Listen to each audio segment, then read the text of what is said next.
শুটকার যে চেহারা আর গহরজান যে পরিলেহান ওই যে মেলে একটা মাইয়ে খুশি হইতে পারে, তুই এটা নিজে বোঝো না?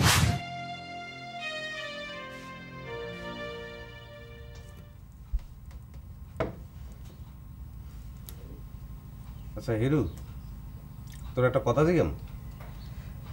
জিগে না না, উত্তরটা গুলো খাস দিলে দিতে হবে, বুঝছো? বুঝতে পারছি, জ্বর আমাকে ভালোবাসি কিনা সেটা কে তুই নিজের কি মনে করো? তুই কি মনে করো? তুই কি ওস্তাদ আল্লাহর মনের কথা শিখে গেছো? এত সহজ? আচ্ছা নুরু, যা জিজ্ঞেস করবার চাস আমাকে জিজ্ঞেস কর। আমি কইছি যে তোর কথাটা একটু দেলের টন দিতে হইবে, মানে যেটা সত্য কথা ওইটা কবি। আচ্ছা,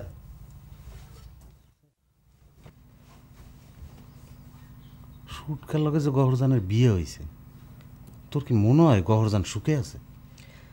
অসুখী আর কি আছে, বিয়ে যখন হয়েছে সুখেই আছে। দুর্বেটা, এটা তো তুই আবার একটা সালিশে লান কথা বলি। মুই কইছি যে তোর দেলের মধ্যে যে কথাটা আছে, যেটা সত্য কথা, এইটাই কবি। আমার মনের মধ্যে খুঁজে আমি কিছু পাচ্ছি না, আর ছোট বাবুর মনের মধ্যে কি আছে সেটা আমি কিরাম করে কব?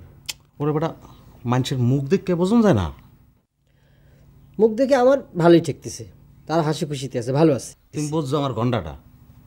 তুই 2-4 দিনে গহরজানের চেহারার দিকে চাই দেখছো, একটা কিরকম একটা কালি চলে এসেছে না চেহারার মধ্যে?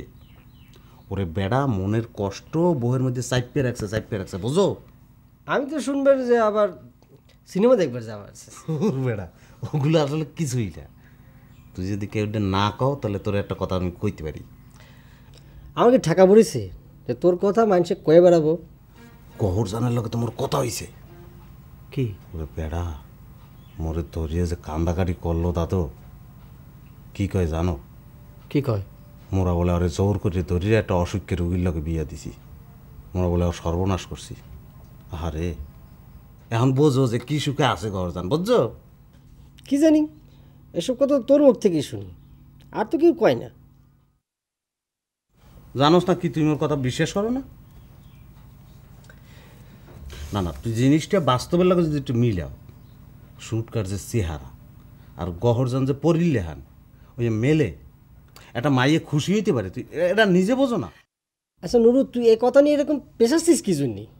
পেছানোর কথা না, এটা খুশি হওয়ার কথা। তুই তুই মনে কর তুই গহরজান, তুই যদি গহরজান আর শুট করেছে তোর জামাই, তুই কোনোদিন খুশি হইতে পারবি? তুই একটু দিলে তন সম্ভব? মহিলা তো লাইতে বাইর করে দিতে ঘরের তন, এটা সম্ভব? তুই একটা বিষয় আছে না জিনিসটা। এই তুই চুপ থাক, আর শুনতে ইচ্ছে করতেছে না।